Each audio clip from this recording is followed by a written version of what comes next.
இருந்தாரு.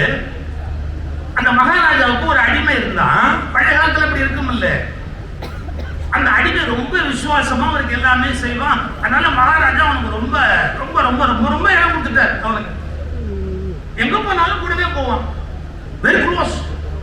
அவர் எள்ளுக்கு முன்னாடி என்ன நிற்பான்.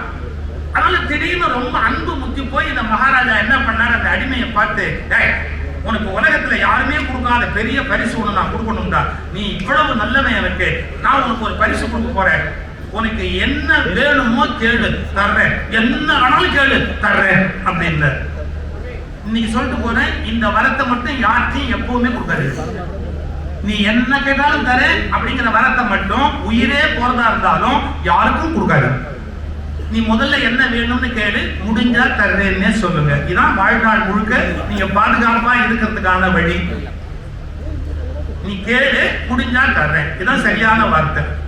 நீ என்ன கேட்டாலும் தர்றேன் அப்படின்னு ஓவர் சந்தோஷத்திலையும் சொல்லாதீங்க, ஓவர் பயத்திலையும் சொல்லாதீங்க. ஏன்னா ஓவர் சந்தோஷத்திலையும் இப்படி ஒரு வார்த்தையை கொடுப்போம், ஓவர் பயத்திலையும் ஒரு வார்த்தையை கொடுப்போம். இந்த வார்த்தையை கொடுக்க கூடாது. நீ இப்ப என்ன கேட்டாலும் தர்ற, அவன் சொன்னா உங்ககிட்ட ஏதாவது வாங்கிட்டா அப்ப இவ்வளவு நாள் நான் காட்டின அன்பு பொய்யா போயிடுங்க, அதனால அதெல்லாம் ஒண்ணும் வேண்டாம், எனக்கு இப்போதைக்கு எதுவும் தேவையில்லை, என்னை விட்டுடுங்க, நான் அப்படிலாம் கேட்கக்கூடாது. கூட உனக்கு தராம நான் செத்து போனா கடனாளி ஆயிடுவேன், என்கிட்ட நீ எவ்வளவு அன்பா இருந்த, உனக்கு என்ன வேணுமோ கேளு, நான் நிச்சயமா தர்றேன் அப்படின்னு உடனே அந்த அடிமை சொன்னான் ஒரே ஒரு வார்த்தை. அப்படியா, ஒரு நாளாவது உங்க சீட்ல நான் உட்கார்ந்து, ஒரு நாளாவது உங்க சீட்ல நான் உட்கார்ந்து. இன்னைக்கு சொல்றேன், எழுதி வச்சுக்கோங்க. எல்லா அடிமைகளுக்கும் என்றாவது எஜமான இடத்தில் உட்கார்ந்து விட வேண்டும் என்ற எண்ணம் எல்லா அடிமைகள் மனதிலும் இருக்கிற எண்ணம். அது ஒரு நாள் அழியவே அழியாது. என்னைக்காவது ஒரு நாள் இவன் உட்கார்ந்து இருக்கிற இடத்துல நான் உட்காரணும் அப்படிங்கிற எண்ணம் எந்த அடிமைக்கும் மனசை விட்டு போவாது, கண்டிப்பா இருக்கும். இதை கேட்டாங்க, எனக்கு அந்த இடம் வேணும் அப்படின்னா அந்த மகாராஜா சந்தோஷத்தை சொன்னான், வேணாம் இது ஒரு பெரிய விஷயமா அப்படின்னு தன்னுடைய அமைச்சரை கூப்பிட்டான், சேனாதிபதியை கூப்பிட்டான். கூப்பிட்டு சொன்னாங்க, இந்த நிமிஷத்துல இவன் மகாராஜா, 24 மணி நேரம் இவனுக்கு மகாராஜாவா இருக்கிற பவர் கொடுத்துருக்கிறேன், இவன் உட்கார்ந்து இருப்பான்.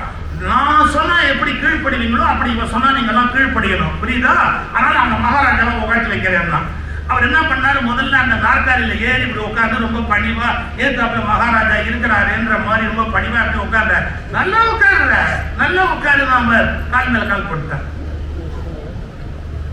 அடுத்த வார்த்தை சொன்னா, நம்ம அன்புக்கு அடையாளமா நான் உனக்கு எப்படி பணிவா இருக்கணும் அது மாதிரி நீ எனக்கு பணிவா இருக்கணும்னு. அது என்ன பெரிய கஷ்டம், உனக்கு வேண்டிய வேலையை நான் செய்யறேன். அப்படி பக்கத்திலேயே பணிவா நின்னாரு. 1 மணி நேரம் ஆச்சு, 2 மணி நேரம் ஆச்சு, 5 மணி நேரம் ஆச்சு, 7 மணி நேரம் ஆச்சு. மந்திரியை கூப்பிட்டான், சேனாதிபதியை கூப்பிட்டான். இவனை கொண்டு போய் ஜெயில வைக்கணும், இவனை கொண்டு போய் ஜெயில வை அப்படின்னா அவங்க எல்லாம் ஒரு மாதிரி பார்த்தாங்க. என்ன சொல்லியிருக்கிறாரு, 24 மணி நேரத்துக்கு அவர் வார்த்தையை எப்படி மதிப்பீங்களோ அப்படி என் வார்த்தையை மதிக்கணும்னு சொல்லியிருக்கிறாரு. உத்தரவை யாரும் மீறக்கூடாது, இந்த ஆளை கொண்டு போய் ஜெயில வைங்க. ஒரு வழி இல்லை, கொண்டு போய் ஜெயில வச்சாங்க. இன்னும் ஒரு 2 மணி நேரம் ஆச்சு, 14 மணி நேரம், 15 மணி நேரம் ஆச்சு. என்ன அந்த ஆளை கொண்டு போய் தூக்கு தொங்க கொண்டுட்டு செத்துட்டான்ற செய்தி வந்து என்கிட்ட சொல்லணும்.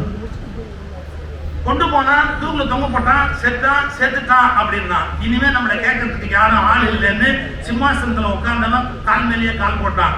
நான் சொல்றது யார் கதையோ நினைச்சு ஏமாந்து போகாதீங்க. உங்கள் மனம்தான் உங்கள் அடிமை.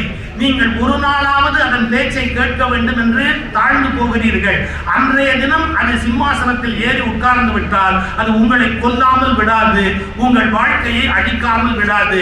உங்கள் மனம் அடிமையாய் இருக்கிற வரை நீ மிகச்சிறந்த வாழ்க்கை வாழ்வீர்கள்.